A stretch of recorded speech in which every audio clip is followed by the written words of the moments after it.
Passport জমা দেবার 1 বছরের বেশি সময় পেরিয়ে গেলেও ভিসা না পাওয়ায় মানববন্ধন করেছেন ইতালি কমিউনিস্ট কর্মীরা। সকালে রাজধানীর গুলশানে শাহাবুদ্দিন পার্কে মানববন্ধন কর্মসূচি পালন করেন তারা। জানান, ওয়ার্ক পারমিট থাকা এবং পাসপোর্ট জমা দেওয়ার পরও ভিসা পাচ্ছেন না তারা।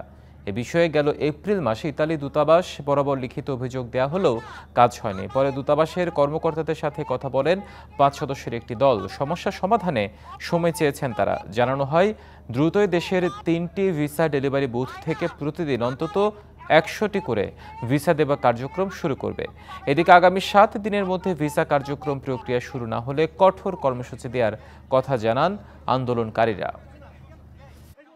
আমি অ্যাম্বাসিডর হিসেবে চুক্তিবদ্ধ করলাম, খুব তাড়াতাড়ি লিখিতভাবে বললাম যে শুধু ওয়ার্ক ভিসা ডেলিভারি ছাড়া ইতালি 3টা গ্লোবাল আপাতত কোনো ডেলিভারি দিবে না।